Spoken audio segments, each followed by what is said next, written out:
My sister has lived in a house a few blocks away from my parents' house. I live with my parents. I would go over there to babysit my nephew when my sister had plans.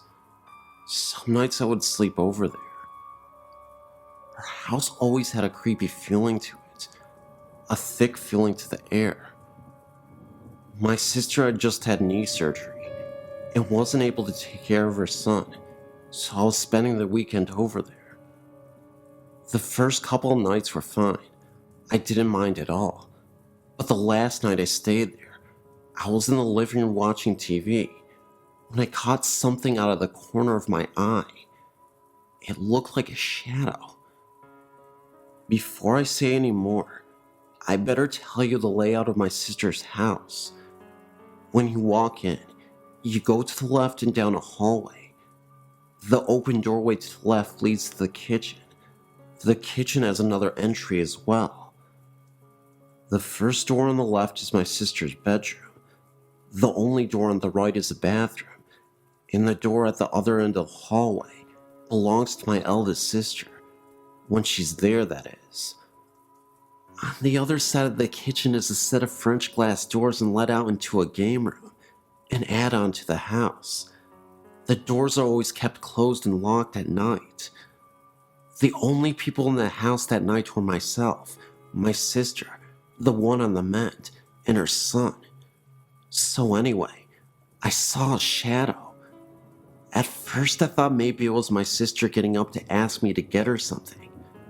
But the shadow simply vanished before I could get a closer look at it. I shrugged it off as me being tired. I lay down to go to sleep. I woke up a couple minutes later. It was around 5 in the morning. I didn't know what had woken me. I was sweating badly, and I felt like someone was sitting on my chest. I was propped up enough to see the French doors, which were across the room from the sofa. What I saw that night is engraved into my brain. There was an old woman outside the doors. She had her hands pressed against two of the glass panels and her face against another. Her mouth was open in a scream. I was scared beyond belief because I couldn't move, I couldn't speak, I couldn't do nothing but lay there. And then the door began rattling. The woman was shaking it. A shadow came out of the kitchen, and the woman vanished. The shadow vanished after that, and I could breathe again. I don't know what the shadow was, but it did make the woman go away. I like to think it was my guardian angel. Who knows? That's my story. Anyway, and yeah, it is true.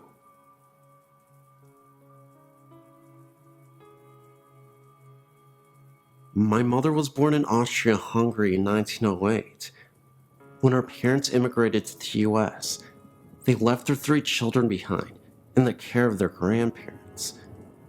It was 5 years until her parents were able to return and bring the children to the US.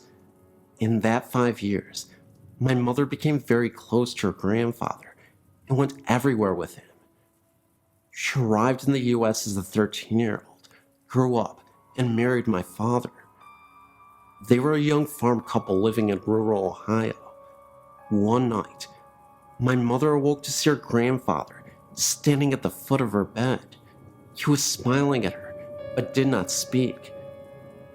She relayed that she pulled the covers over her head, and then looked again, and he was still there.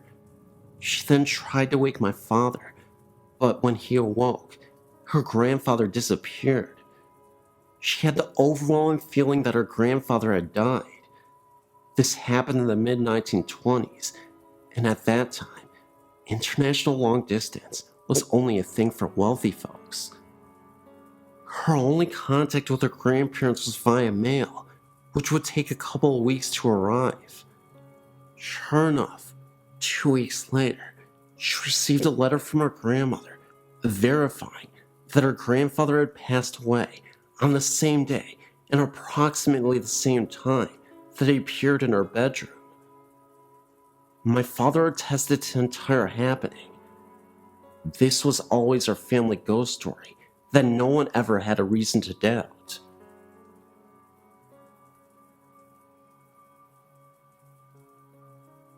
My parents live on a farm in Sugar Grove. My stepdad grew up here with his family as a child.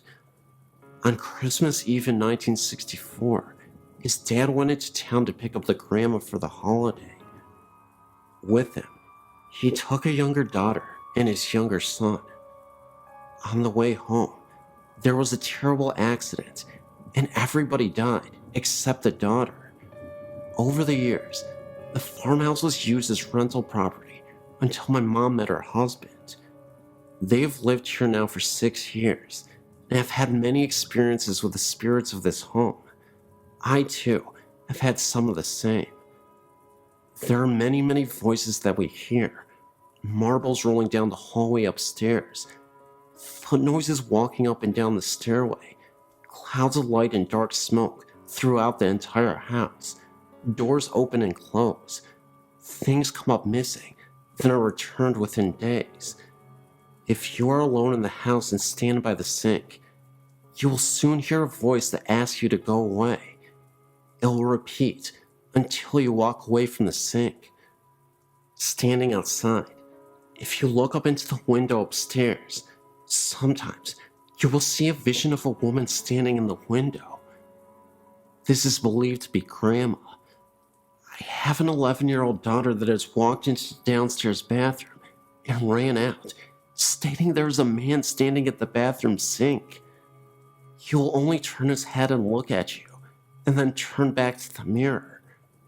He hasn't spoken yet. When my parents first came here, they slept upstairs. They had to move to the downstairs room in the winter because no matter what room you are in up there, it is ice cold. We have used electric heat sources to try to generate heat, but it doesn't work. There are also apparitions of faces, white in color, etched into the door of the master bedroom.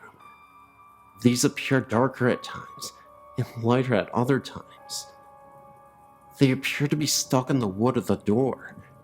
It's believed by everyone here that the spirits and happenings of this house are all those family members that were killed in the crash. After all, they all did reside here, and I think they still do.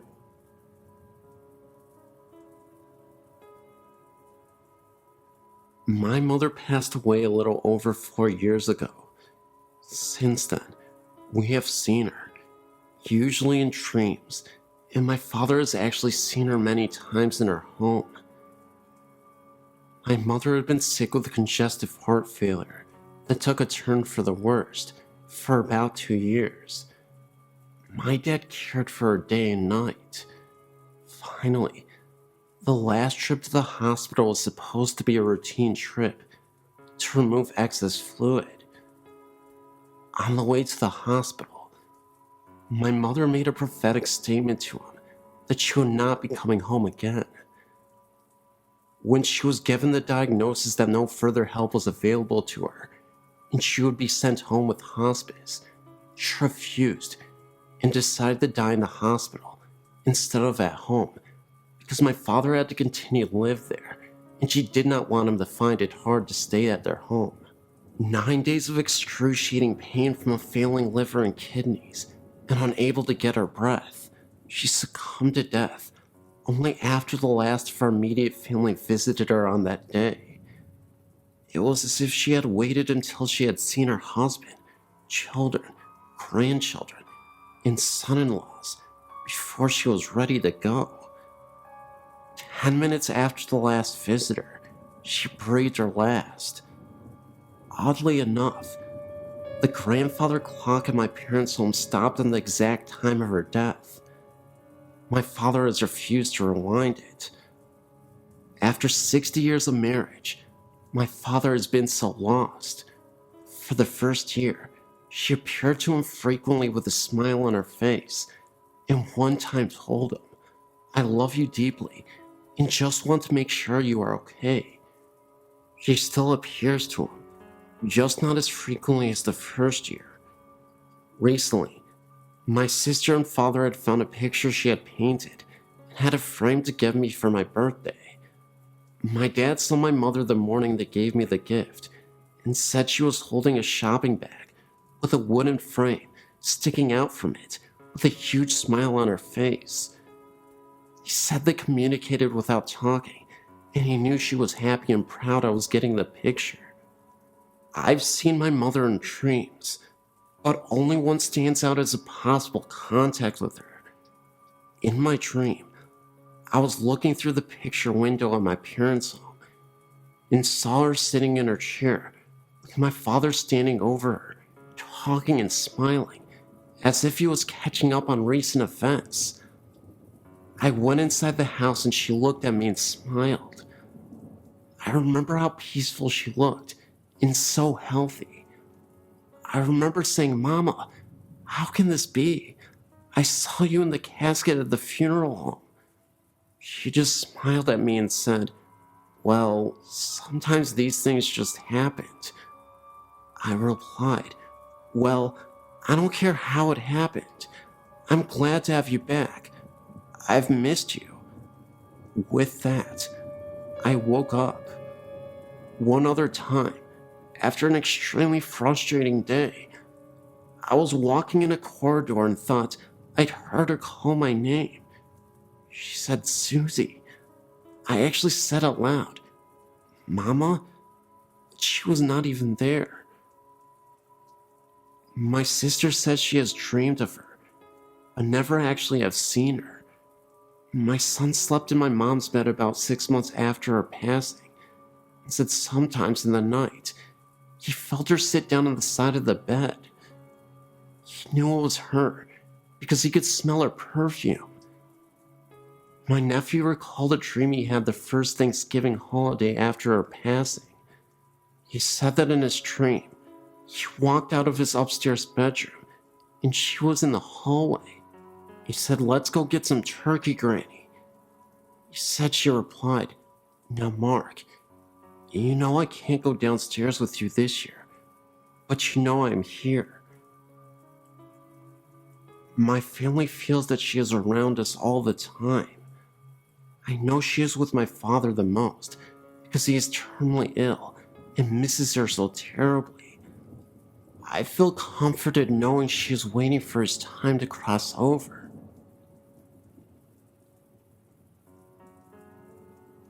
My mother is a current janitor working at Rockford College, and one of the buildings she is assigned to cleans happens to be the Burpee building. There, she and some of the other ladies that work with her have lunch in that specific building every work night.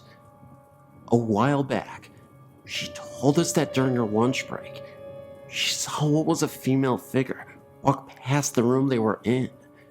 She said she wore a blue dress and had blonde hair. The room has a mirror that faced the only door of the small area. She said, and I quote, "I glanced at the mirror, a habit of doing when you're in that room a lot, and saw this thin, transparent figure walk past the door. I thought it was one of the other girls that was walking by, but it wasn't until I realized that no one that night was wearing a blue dress or had dyed their hair blonde. I walked out to see if it was a trespasser, but saw no one in the hall. I called security and asked them if they allowed any blonde, blue-dressed girl on the property. They denied doing so, confirming my suspicions that it was possibly a ghost. This is just one of the stories that she has told us during the last 2 years of her encounters with the Burpee ghosts."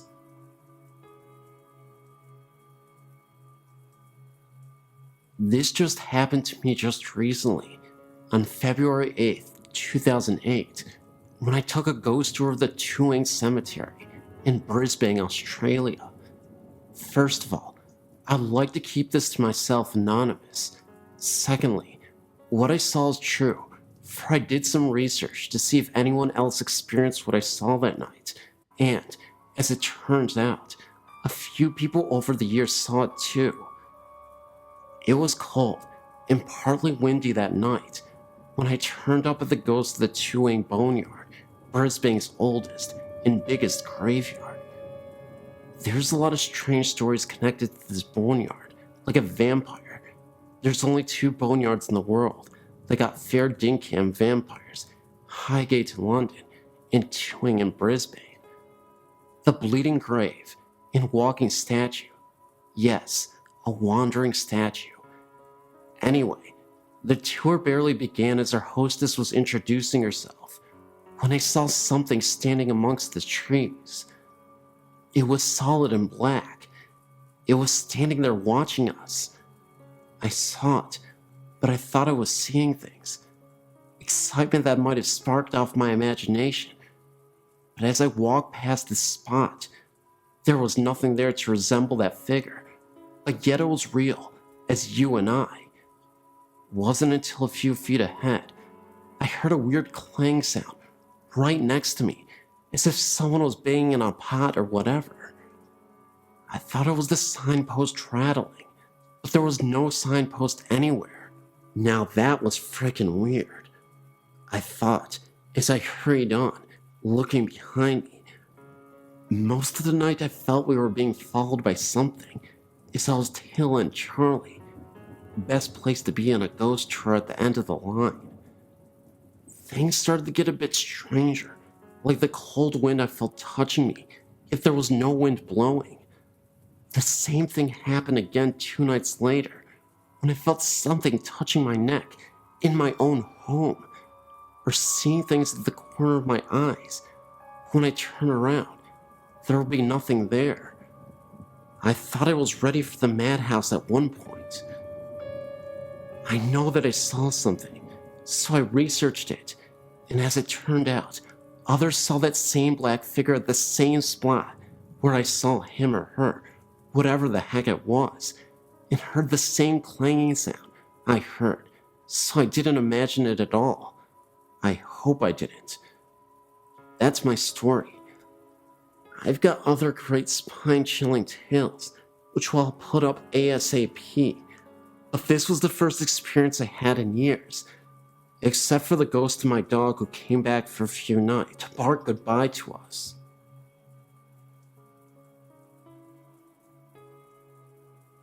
My name is Tina.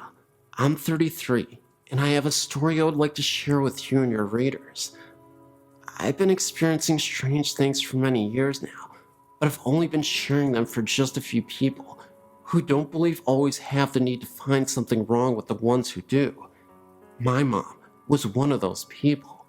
She would roll her eyes and say I was crazy or I had been drinking. The day she became a believer was one of the most beautiful moments we've ever shared. This is our story. My mom had surgery in her foot and was using a walker to get around. I was at her house helping her with her laundry and such, and had laid my son down in the bedroom down the hall for his nap. Mom was kicked back in the recliner and decided she would also take a nap. All my chores were done for the time.